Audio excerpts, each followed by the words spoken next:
दिव्यवाणी तेरी अमृतवाणी प्रभु, दिव्यवाणी तेरी अमृतवाणी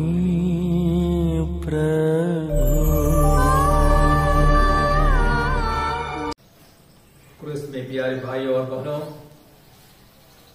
तो हम बड़े आनंद के साथ माता मरियम का जन्मोत्सव मना रहे हैं और माता मरियम के बारे में, उनके जन्म के बारे में बाइबल बिल्कुल मौन है।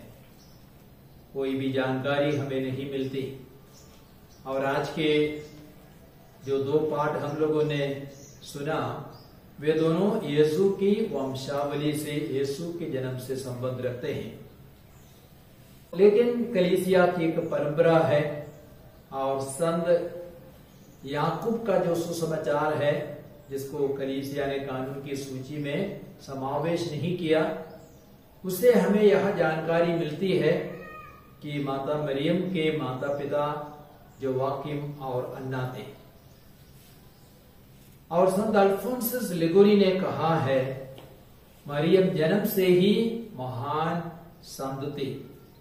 ईश्वर ने मरियम की आत्मा को सबसे खूबसूरत एवं पवित्र बनाया था, क्योंकि वह ईश्वर के पुत्र की मां बनने वाली थी।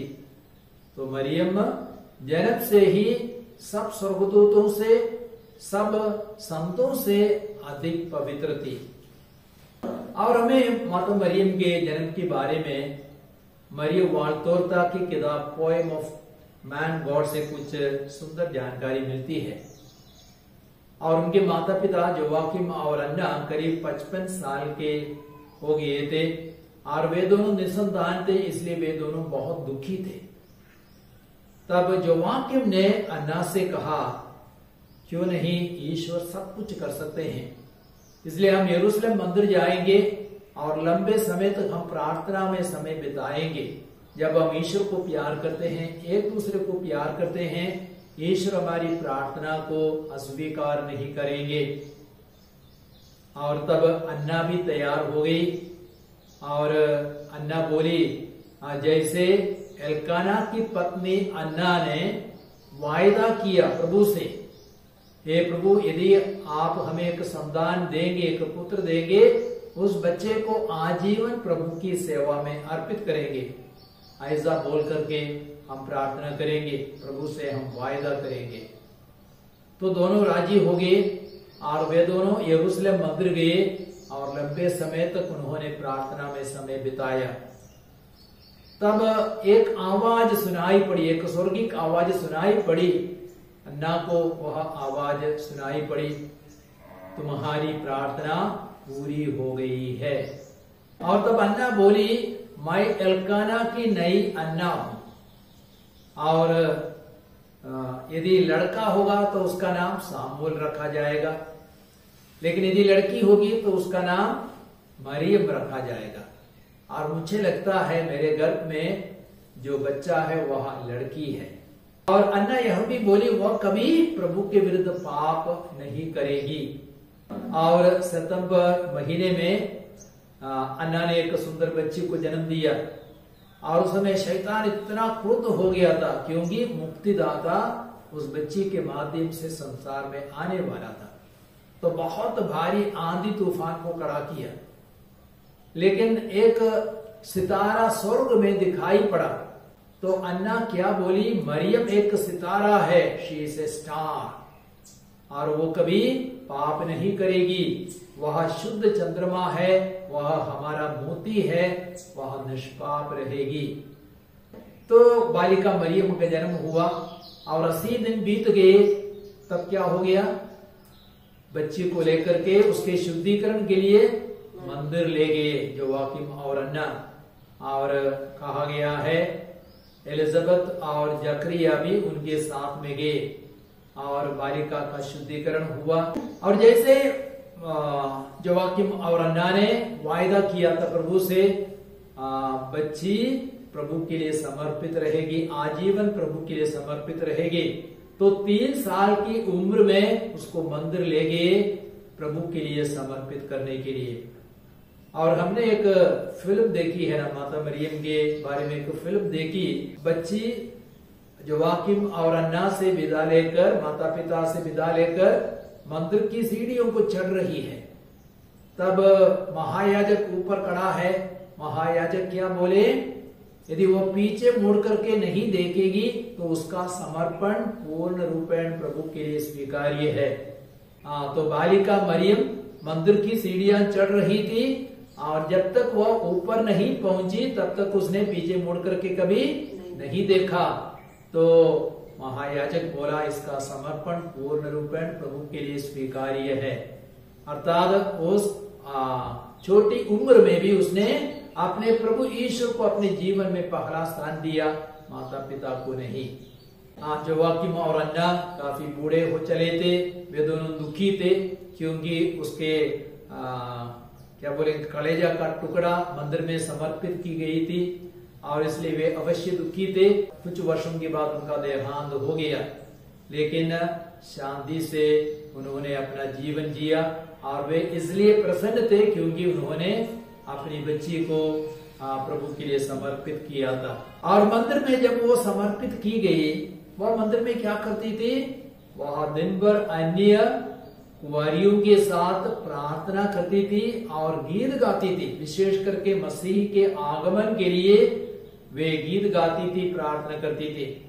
तब मरियम के कान में एक आवाज गूंज छुटी, आई वांट यू, मैं तुम्हें चाहता।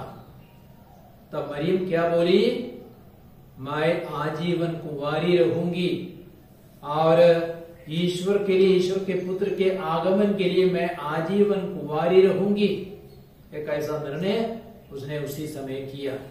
लेकिन उसके मन में एक दुविधा थी और वो क्या थी, हर लड़की को पत्नी बनना पड़ेगा, मां बनना पड़ेगा, तो मैं क्या करूंगी, तो मुझे शादी करना ही पड़ेगा।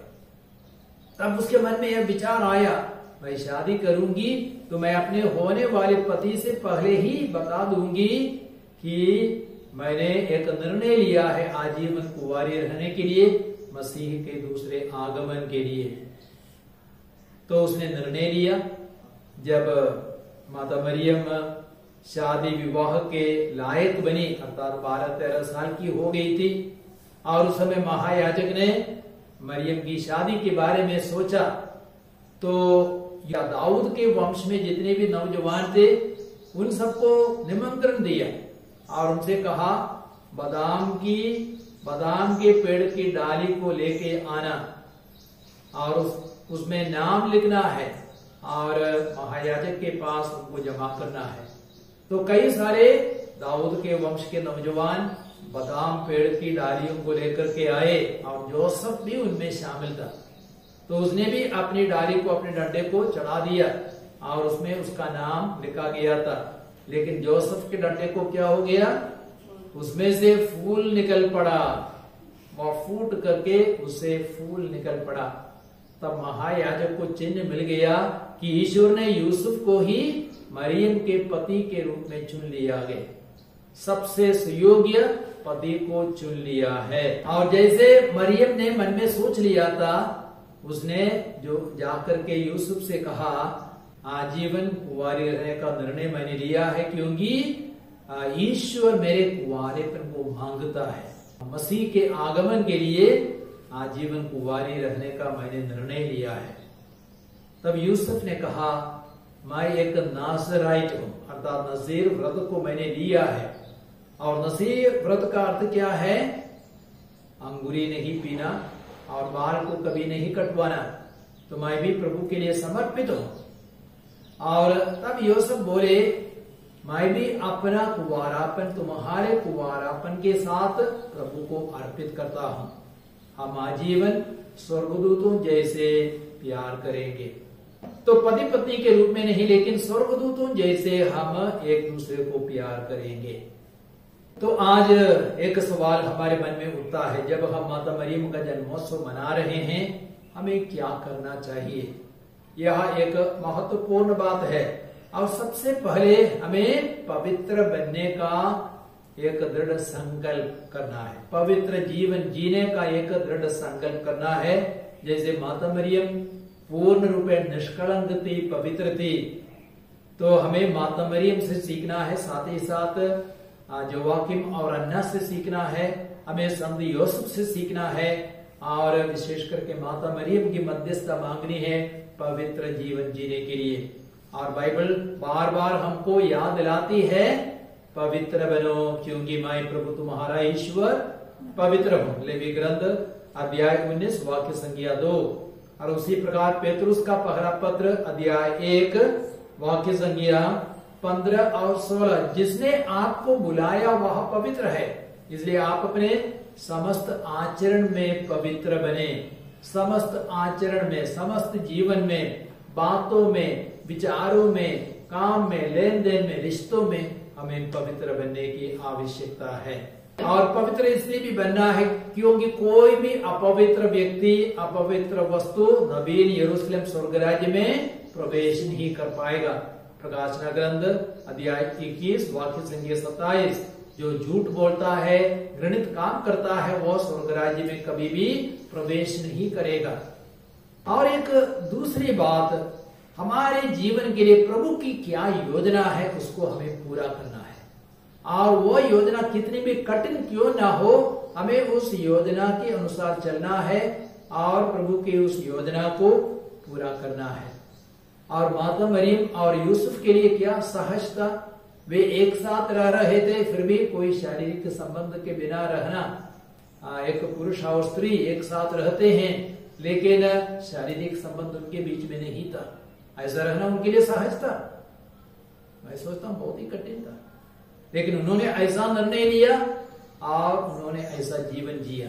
जब प्रभु उनसे कह रहे थे मैं तुम्हें चाहता हूं, तो मरियम ने निर्णय लिया मैं आजीवन कुंवारी रहूंगी, और मसीह के आगमन के लिए मैंने कुंवारी रहने का निर्णय लिया है। और मरियम उस निर्णय के प्रति वफादार थी, आजीवन वफादार थी। और यूहन्ना के सुसमाचार अध्याय 4 वाक्य संख्या 34 में वचन क्या कहता है, जिसने मुझे बुलाया उसकी इच्छा पर चलना ही मेरा भोजन है। जिसने मुझे बुलाया उसकी इच्छा पर चलना ही मेरा भोजन है। तो माता मरियम प्रभु की इच्छा पर हमेशा चलती थी, और उसने अपने प्रभु यीशु को अपने जीवन में पहला स्थान दिया, प्रथम स्थान दिया। प्रकाशना ग्रंथ 22:13 में वचन कहता है, अल्फा और ओमेगा, आदि और अंत, प्रथम और अंतिम मैं ही हूँ। तो माता मरियम ने प्रभु को ही अपने जीवन में पहला स्थान दिया, और उसके जीवन का प्रारंभ माना, उसके जीवन का अंत एवं उद्देश्य माना, हृदय और जीवन का केंद्र माना।